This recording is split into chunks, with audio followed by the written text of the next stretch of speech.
जी जय माता दी, राम राम। कैसे हो आप सभी? बहुत बहुत स्वागत है आप सभी का एक नई वीडियो में। अभी जो है सुबह का टाइम है, 6:30 हो रखे हैं, नहीं 6:45 हो गए, 7 बज ही गए। तो मेरे को ध्यान था, मैं अभी थोड़ी देर पहले देखा, मैंने टाइम तो 6:48 हुए थे, तो मतलब इस टाइम 7 बज ही गए उन्हें। और मैं जा रही हूँ अपनी गायों का काम करने, थोड़ा सा नीचे इनको बाहर बांध देती हूँ। सुबह का टाइम है, नहीं तो फिर लेट हो जाऊँगी और फिर बारिश लग जाएगी, फिर ये अंदर रह जाएंगी। तो इससे पहले तो ये घास है यहाँ पे, पहले तो मैं अपनी गायों को बाहर बांध दूंगी, ठीक है। ये कुछ सारा घास शाम का बचा हुआ था, इसके ऊपर ही मैं ये वाला घास रूटूंगी। और जो सुबह सुबह पशु खा लेता है ना घास, उसके बाद तो फिर पूरे दिन के लिए पैक हो जाता है, ठीक है। फिर टेंशन रहती है, फिर पानी पिलाओ, फिर अपने आराम से पशु जो है जुगाली करता है। तो यहाँ पे मैं बांध रही हूँ फिलहाल तो पशुओं को, और अंदर ही पशु रहते हैं तो बड़ी दिक्कत हो जाती है। और आज मैं लेट हो चुकी थी, तो मैंने गोबर, तो ये देखिए यहाँ पे जो है फिर मैं पशुओं को बाहर बांध देती हूँ। और आजकल ना गिल्ला रहता है, चारों तरफ गिल्ला ही गिल्ला। और ये जो साइड वाला कमरा है ना, इसमें बहुत ज़्यादा पानी, क्योंकि एक पवन ठाकुर करके एक भैया, और भी उन्होंने कहा था कि आपने ना बिल्कुल पीछे गली नहीं छोड़ी। गली का मतलब पीछे स्पेस छोड़ना चाहिए था। और शुक्र है मकान दूर मतलब सॉरी, ये जो पहले हमने काउ शेड बनाई थी ना, ये थोड़ा दूर थी बनाई हुई, नहीं तो क्या बोलते हैं, अगर ये पीछे होती ना तो पूरे घर को हर टाइम सिनक रहनी थी, मतलब स्लाब रहनी थी, जिसको स्लाब बोलते हैं।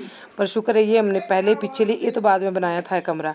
अब ऊपर से ना थोड़ा सा पानी का प्रबंध करना पड़ेगा। यहाँ से सारा सामान उठा दिया है हमने, और सारा सामान उठा के ना नीचे बरामदे में रखा हुआ है मैंने, वो आप लोगों को दिखाया ही नहीं। तो इस वाले कमरे में बहुत ज़्यादा पानी भरा हुआ है, बहुत ज़्यादा पानी इस वाले में। 1-2 बोरी थी वो ख़राब भी हो गई, चोकर की बोरी पूरी भीग गई है। बाकी ये मशीन है जहाँ पे रखी हुई आपको दिख रही है, इसमें यहाँ पे नहीं है पानी। बाकी पूरे कमरे में बहुत बुरे हालात है, बहुत बुरे बोलते हैं जिसको, रड़ी दे रहे। तो और बस फिर मैं पशुओं को बाहर बांध रही हूँ।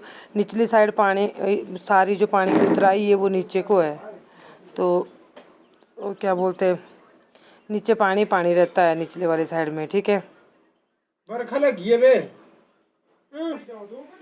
बरसात पिछली बार भी हुई थी, पर इतनी ज़्यादा बारिश नहीं हुई थी। बारिश ही तो हुई थी, पर ऐसे पानी नहीं निकला जैसे आंगन से। पर ये कि घर सेफ है, और ऊपर ना छज्जे भी छोटे रखे हुए हैं। जहाँ पे छज्जे छोटे होते हैं ना, वहाँ घर को पानी आता है अंदर, भाई हवा वगैरह छाछ वगैरह लगती है। फिर उसके बाद ना मैं टोका चला लेती हूँ यहाँ पे। और आप सोचो मेरा सांस क्यों चढ़ा है, मैं दौड़ के नीचे गई थी, अभी जस्ट बारिश लगी और पशु बाहर थे, तो मेरा सांस फूल गया, उनको अंदर करने गई थी। तो यहाँ पे ये मैंने थोड़ा सा घास काटा, तो मैं ऐसा ही करती हूँ आजकल, 5-7-10 फूले काटती हूँ हरे घास के, जब निम्बल जैसा होता है, जब धूप जैसी लगती है।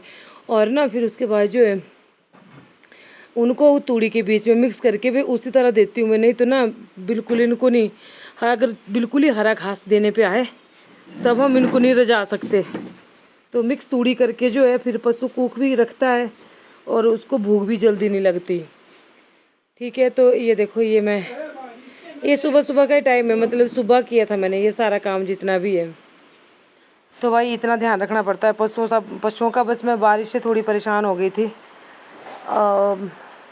थोड़ी क्या कुछ ज़्यादा ही हो गई थी। मतलब ये परले वाले रूम का कुछ, या तो वो टीन फिर से उखाड़नी पड़ेगी, फिर वहाँ पे कुछ तो करना पड़ेगा, पीछे सीमेंट डालना पड़ेगा, पानी की निकासी करनी पड़ेगी कहीं ना कहीं से। और मैं बिल्कुल ठीक हूँ, और मैं उम्मीद करती हूँ कि आप सब लोग भी सेफ़ होंगे अपने अपने घरों में। और प्लीज़ बस बारिश के बाहर घूमने ना जाएं। एक और चीज़ बता दूँ आप लोगों को, यहाँ पे ना साथ साथ में फिर मैं झाड़ू लगा देती हूँ, क्योंकि यहाँ से सीधी ऊपर को एंट्री होती है ना, जब कोई आता है घर में तो बुरा लगता है, खुद को भी बुरा लगता है कि मेन दरवाजे के पास ही अगर गंद पड़ा रहता है तो कितना बुरा सा लगता है ना। तो ये सारी चीज़ों का ध्यान रखना पड़ता है। और एक चीज़ बताऊँ, पहाड़ों की तरफ कोई भी रुख ना करे घूमने का प्लान, पहाड़ों की क्या कहीं भी ना जाए, अपने घर से अपने घर में रहें भाई, सेफ़ रहें अपने बच्चों के साथ। और ये घूमने घामने का प्लान जो है वो बिल्कुल छोड़ दें, क्योंकि बिल्कुल भी सेफ़ नहीं है बरसात में कहीं भी घूमने जाना, कुछ भी जो भी है, ठीक है। और यहाँ पे मैं ये खाली कर रही थी इसको वहाँ में, और गिर गया था मेरे पैर के ऊपर थोड़ा सा, चोट लग गई थी मेरे को। पर ये पता है खाली करना बहुत ज़रूरी है, क्योंकि इसमें पानी रहेगा अंदर ना, फिर ये ख़राब हो जाएगा। तो इन सारी चीज़ों का ध्यान रखना पड़ता है। इस हमको कई दिन हो गए बाहर, ये भी गर्म पानी की जैसे ज़रूरत नहीं है, तो इसको जो है खाली करना पड़ेगा। और यहाँ पे भी हो गया। बेल देखो कहाँ को जा रही है। अरे यार सीधा चल, जहाँ को जाना तो नहीं, जहाँ को तेरा रास्ता है। तो टूट जाएगी, अब टूटने दो।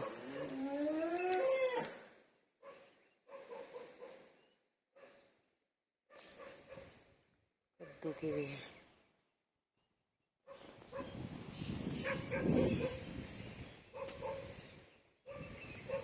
इनको लगी है जल्दी कि हमारे को फटाफट से घास दो, तो इनको घास दे देती हूँ पहले, उसके बाद जो है फिर रुको रुको रुको हटो, क्योंकि बारिश मुझे लगता है आने वाली, मैं डाल में दूंगी, एक एक डाल भर दूंगी ना, तो फिर नहीं तो फिर दिक्कत हो जाएगी।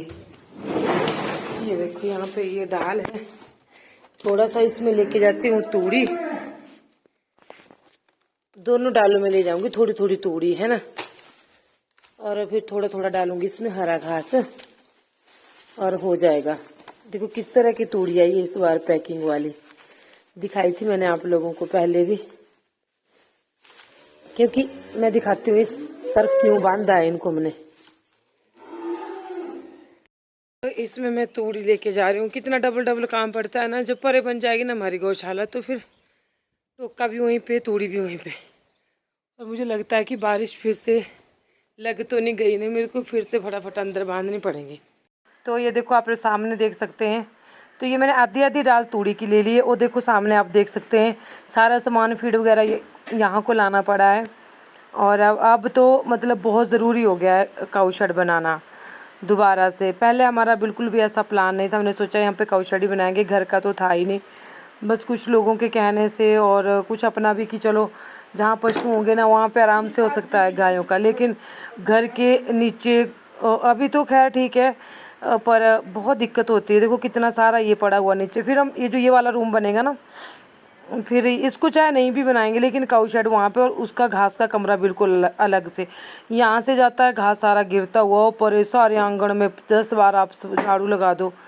तो ये सारी चीज़ें पहले सोचनी पड़ती है। और किसी ने मुझे कमेंट करा था कि आई मेरी बात याद, मैंने कहा था कि ये करो वो करो, बिल्कुल सही, सब लोगों की बातें याद है मुझे, ऐसी बात नहीं है।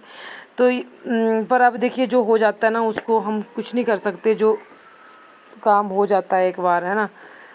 तो यहाँ पे मैं भर लिए मैंने डाल, और फिर जो है मैं डाल में ये वाली जो खुरली है ना ऊपर वाली साइड की, इसमें पानी भरा रहता है, क्योंकि ये सारा जितना भी दीवार के साथ का पोर्शन है, पार वाला खेत के साथ का, उसमें बहुत पानी रहता है। तो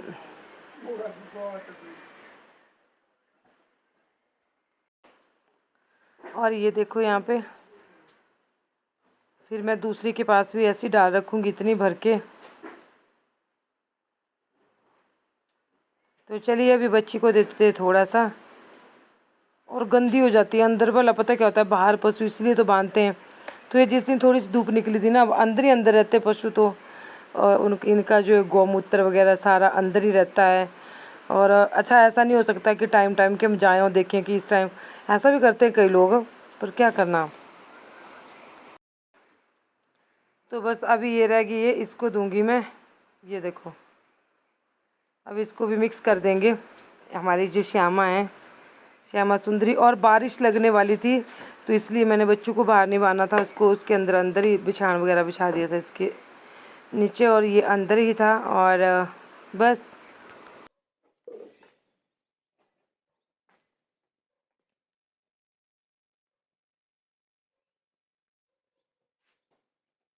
देखो ये तो खा रही है, बढ़िया, ये तो हमारे खा लेती है। अच्छा मैं बता रही थी आपको इस साइड क्यों बांधा है इनको, उस साइड ना देखो नीचे गिल्ला है, पानी का सारा वो इस तरफ को ही किया हुआ है ढलान, तो यहाँ पे 2 तो आ जाती हैं पर 1 नहीं आती है। गायों को पार ही बांधना चाहिए था ना, फिर इन्होंने खा लेनी थी। इसको डाल में दे देते इस साइड तो, पर ये वाली साइड खड़ी नहीं होती। और सिया इतने नखरे मारती है ना डाल में घास खाने के लिए, ये मन से नहीं खाती, इसको ये लगता है मैं पता नहीं कहाँ खा रही हूँ। थोड़ी थोड़ी तूड़ी मिक्स की है इसमें, इतनी तो करनी पड़ती है ना। देखो शिवा, शिवा, शिवा, देखो मक्खियां फिर से लगी है। मेरे को ना ऊपर से लाना पड़ेगा कुछ जलाने के लिए, थोड़ा सा धुआं लगाना पड़ेगा, नहीं तो मक्खियां तो उनको तोड़ देती हैं। फिर ये सारा काम ख़त्म करने के बाद मैं 9, 9:30 की 9:45 मैं चली गई थी घास को। और ये रास्ता था किसी का देने को, जो हमारे खेत से, मतलब हमारा तो नहीं, खेत भी औरों का ही है, लेकिन यहाँ से रास्ता है, तो वो रास्ता था। तो फिर मैं ट्राईपॉड लेके गई थी साथ में, तो ऐसे फ़ोन नीचे रखा था, पर वो उतना अच्छा नहीं बन पाया। तो इसलिए मैंने आपको बता दिया कि मैं यहाँ पे रास्ता दे रही थी। बरसात में ना रास्ते बिल्कुल साफ़ रखने पड़ते हैं, ठीक है। और बरसात में आजकल ये जो पजामे होते हैं ना, बहुत अच्छे होते हैं, ऊपर रहते हैं, नहीं तो नीचे जो सलवार पजामा वगैरह वो सारे फिर चिक्कड़ में गंदे होते रहते हैं, इतना ज़्यादा बुरा हाल होता है। फिर उसके बाद मैं घर आ गई थी। घर आके फिर यहाँ पे हमारी जो निर्मला दीदी है ना, उनकी ननद आई थी हमारे घर में। मतलब हम निर्मला दीदी की सास और मेरी सास जो है सगी बहनें हैं। तो ये दूसरी जो हमारी सास है, हमारी सास की बहन, उनकी लड़की है सबसे बड़ी वाली, बहुत अच्छे हैं। और यही साथ में इनके घर पार, और मतलब हनी के पापा का हाल चाल पूछने आए थे। तो खुशी होती है जब कोई आता है घर में, दया का ही आता है, कोई हमदर्दी का ही आता है ना। वो कहते हैं ना कि हाल पूछने से कौन सा दर्द ठीक हो जाता है, पर ये पता लग जाता है कि इस भरी दुनिया में कौन अपना है और कौन पराया है, कि कोई अपना भी है, ठीक है। और मैं फिर ये यहाँ पे चले गए थे ननद, और इन्होंने सिर्फ चाय पी। मैंने बहुत जोर लगाया, मैंने कहा खाना खा लो, तो इन्होंने बोला, मैंने कढ़ी चावल बनाए थे हाँ, तो मैंने इनको बोला कि आप रुक जाओ, तो इन्होंने बोला नहीं मैं नहीं रुकूंगी, अब मुझे घर जाना है। तो ये फिर निर्मला दीदी के घर में चले गए थे। और उसके बाद जो है ये देखिए, फिर मैंने गायों को नहला दिया था यहाँ पे। और वो वाली वीडियो मैंने नहीं बनाई थी, मैंने सिर्फ एक ही गाय को नहलाया था, पता है। तो बस इसी के साथ वीडियो का एंड करती हूँ और मिलती हूँ आपसे नेक्स्ट वीडियो में। तब तक के लिए अपना बहुत सारा ध्यान रखिएगा, दुआओं में याद रखिएगा। और कैसा लगा आपको आज का वीडियो कमेंट करके ज़रूर बताना है। चैनल को सब्सक्राइब करना है और शेयर कर देना है। आजकल पता शॉर्ट्स डालने से काफ़ी अच्छी रीच जा रही है चैनल की, व्यूज़ काफ़ी मतलब वो सारे व्यूज़ इकट्ठे हो जाते हैं ना, जो शॉर्ट्स के भी होते हैं और वीडियो के भी होते हैं। तो ये बात मुझे आज तक पता ही नहीं थी। मैं ऐसी यूट्यूबर हूँ जो मुझे बहुत सी चीज़ें जो मुझे पता ही नहीं होती कि क्या करना है क्या नहीं। और मेरी बिंदी कैसी लग रही है, इतनी बड़ी बिंदी मैंने ऐसे लगा दी मेरे को, जबकि खारिश होती है यहाँ पे नीचे। तो मैं बहुत अच्छी हूँ और परमात्मा से मैं दुआ करती हूँ कि आप सब भी बहुत अच्छे हों, आपके बच्चे भी कामयाब हों और आप हमेशा हंसते रहें, मुस्कुराते रहें। परमात्मा आपको हर गम से, हर तकलीफ से दूर रखे। बस यही मेरी माता रानी से विनती है। तो जय माता दी, राम राम।